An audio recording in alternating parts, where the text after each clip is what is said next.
Hello and welcome back. My name is Annie, and today I will tell you the story of Li-Ming, the wizard from the Diablo 3 universe.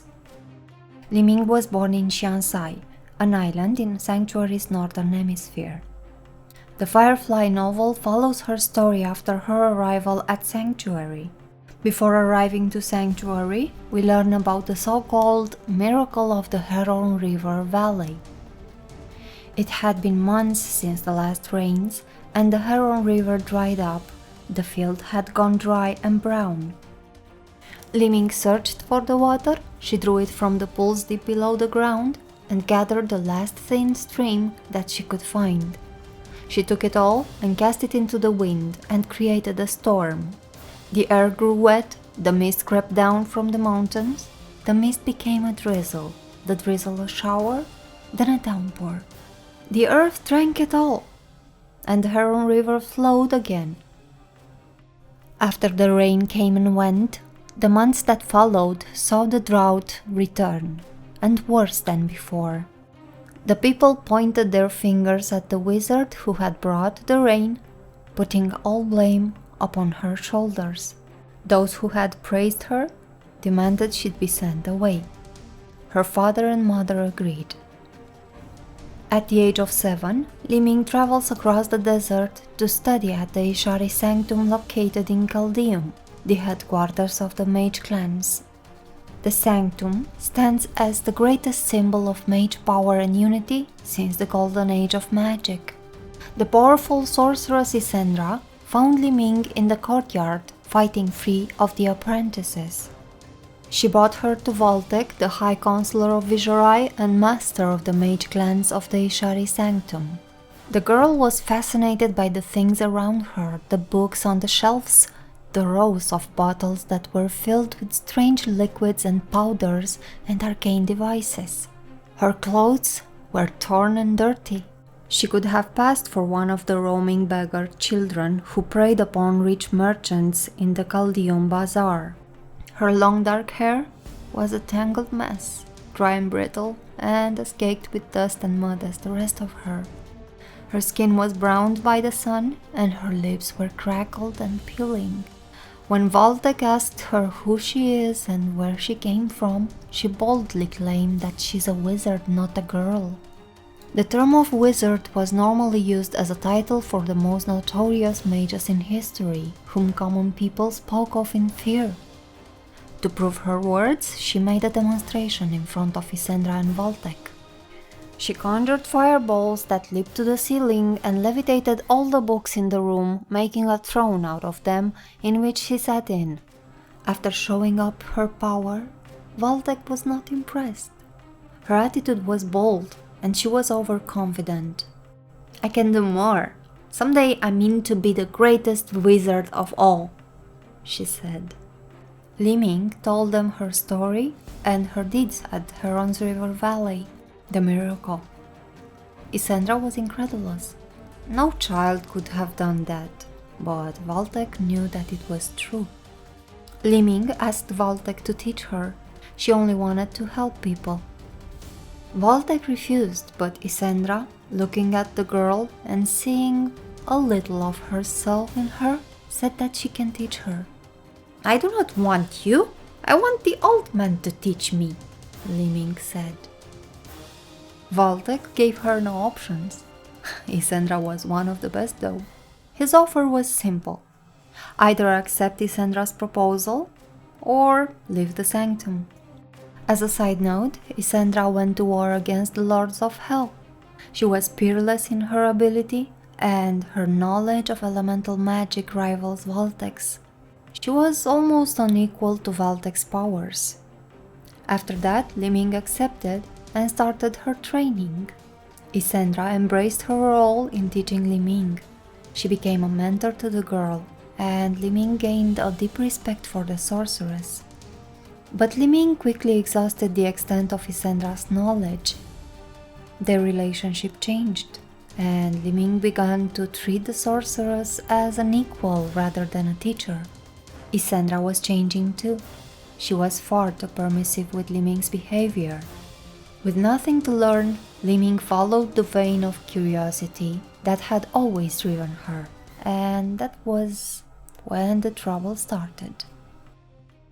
Valthek found Li-Ming investigating the sections of the library that held forbidden texts considered to be too dangerous for study.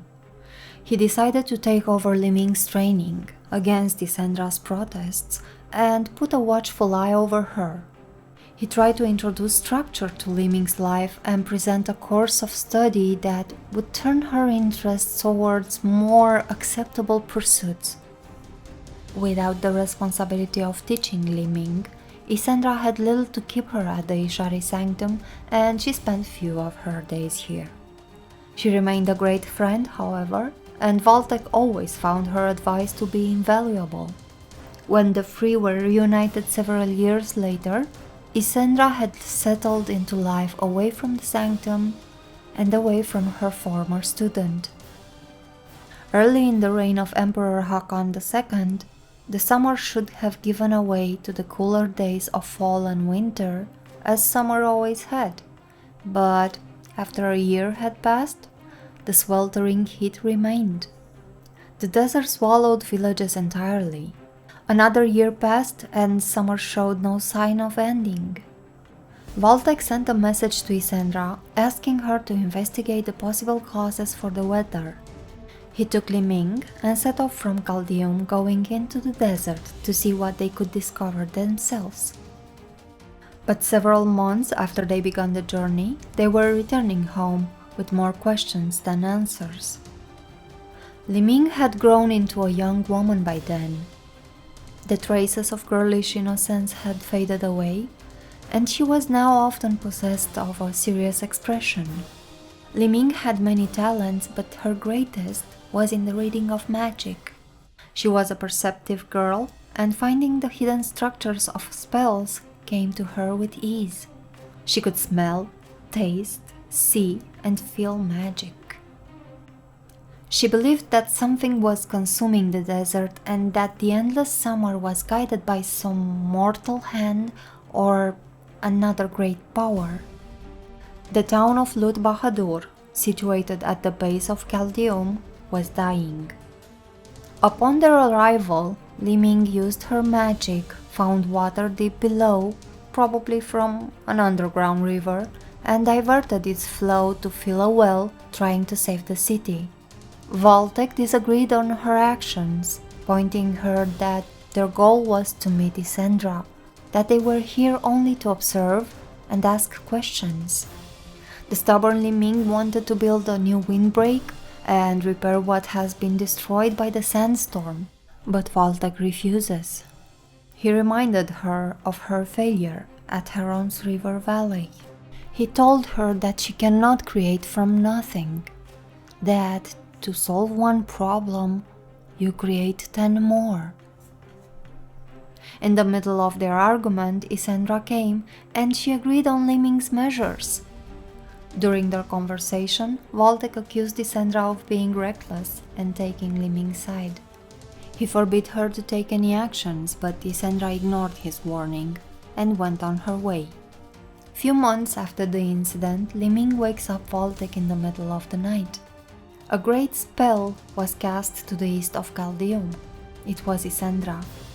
They left Yshari Sanctum in a hurry to travel to Lut Bahadur.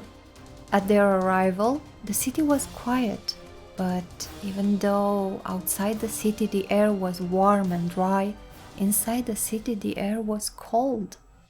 Li-Ming summoned orbs of light that she sent across the town. That was a new spell. They found a woman, a man, and a child in a house. They were frozen.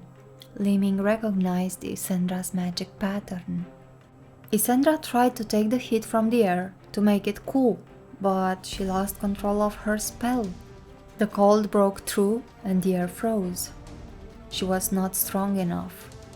Searching for her, they found Isendra in another house. She was dead and her body was bleeding. But she was not killed by magic. The town was destroyed. Valthek and Li-Ming left the city and did not speak of Isendra's death again for a while. Li-Ming believed that Valthek sent assassins to kill her. After the events at Lut Bahadur, Li-Ming was obsessed with learning more so that she might succeed where Isendra had failed. She spent most of her hours in the library and always found her way to where she was forbidden to go. She learned temporal magic from the writings of mages who had extended their lives far beyond those of normal men. She taught herself the ability to project from one place to another with teleportation magic. She mastered the trick of shaping living illusions and was able to create 2 perfect images of herself that mimicked her actions. Li-Ming believes that she would protect the world against an invasion of hell as Isendra had done before her. It came from a book Li-Ming had read, a prophecy hidden in one of the library's tomes, detailing the signs portraying the return of the Lords of Hell. They expected the invasion of hell 20 years ago, yet it never came. Following the story, we find Li-Ming in the middle of the great hall of Yshari Sanctum. She wanted to leave to follow a star that streaked across the heavens and fell to the west. It was the sign that she waited for, the prophecy she read about those years before. Valthek forbid her to leave. He tried to stop her by blocking the doors of the sanctum, trapping them both there within the hall. Li-Ming and Valthek fought there using their powers. She conjured balls of flame, fired shots from the palms of her hands, and used her illusions and blink, her newly learned spells. In the end, she defeats Valthek, leaving him unconscious as the shadows consumed everything. When he woke up days later, he finds out that Li-Ming had left the city and no one knew where she went. We do know that Li-Ming ventured to New Tristram, pursuing a sighting of a fallen star. Many of the students at the Yshari Sanctum were fascinated by Li-Ming. Delsera even swore that he would create a masterwork of armor for her, and that she would one day wear it. Another item in-game inspired by her is the Twisted Sword, a legendary sword in Diablo 3.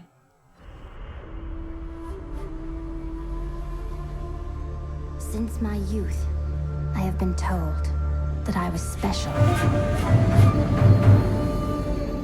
A prodigy of vast potential. I came to the Yshari Sanctum, seeking what knowledge I could glean from the Masters. But I found them fearful of the truth. I would learn nothing from them.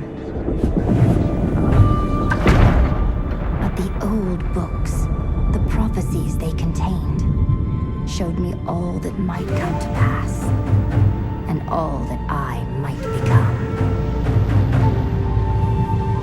Then, a star fell from the heavens, the sign that my moment had come. I will go west to Tristram, to stop the darkness that the star portends, and fulfill the destiny that beckons me. In Heroes of the Storm, Li-Ming is a ranged assassin. She is the wizard class representative from the Diablo universe. She is characterized as being a high-skilled, hard-to-play hero. This has been the story of Li-Ming. Thank you for watching. Please like, favorite, share and subscribe if you enjoyed the content, and I hope to see you again soon. Bye bye!